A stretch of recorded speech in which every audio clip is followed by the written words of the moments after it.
While the Ryzen 7 7700X isn't by any means the most high-end chip on the market, it manages to work well in premium build configurations.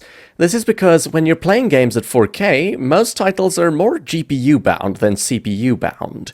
You just need a CPU that's strong enough to keep up with the graphical horsepower, and the 7700X does that quite well. It's also a great pick for productivity and streaming, which is something you might care about if you're spending a lot on a PC.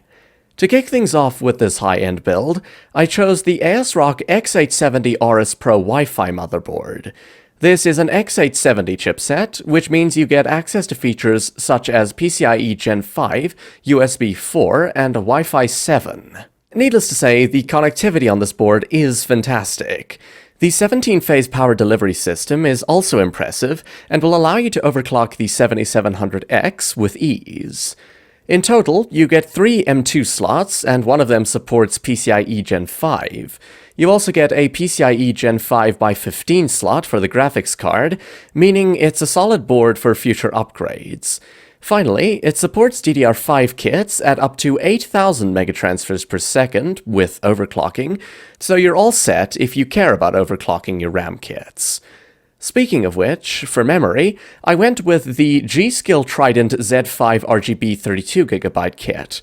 This kit is clocked at 6,400 megatransfers per second and has a low 32 CAS latency.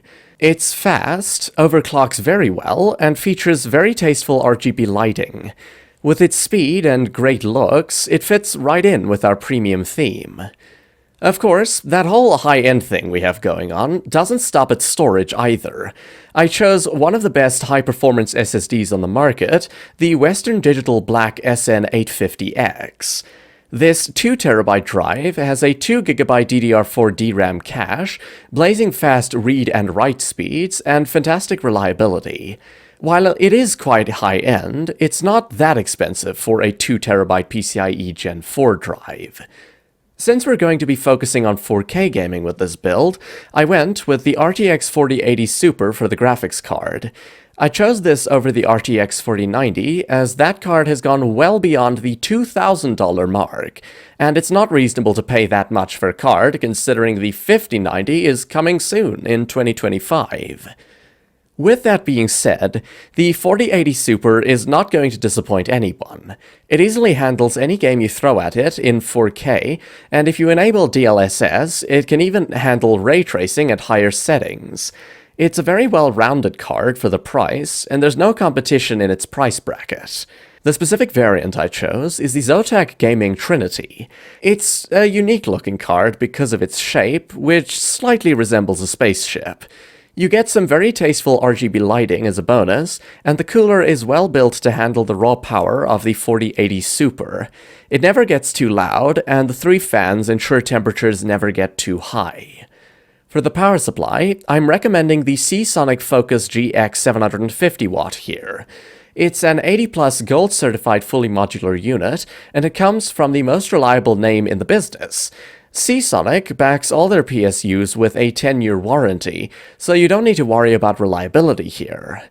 As the 4080 Super only pulls a maximum of 320 watts at full load, 750 watts is more than enough in our case.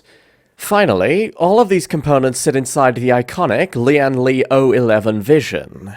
This is a critically acclaimed case because of its dual-chamber design, massive tempered glass panels on the top, side, and front, and fantastic airflow.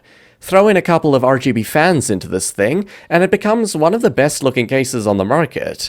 It's a bit pricey, but well worth it for such a well-put-together chassis. By the end, we have a very powerful high-end machine that eats up any game you throw at it. The 7700X does well here, as the 8 cores and 5.4 GHz boost clock handle multitasking and gaming very well. The 4080 Super does a great job of keeping our frame rates high, while the fast RAM and storage keep our rig feeling snappy. For around $2,600, this is an absolute beast of a machine. Thanks for watching.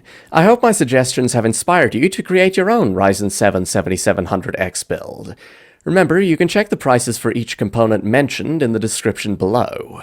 And if you're interested in more PC building suggestions and hardware reviews, be sure to check out more of my videos. Before you go, please don't forget to like this video, subscribe to stay updated, and let me know your opinion and suggestions in the comments.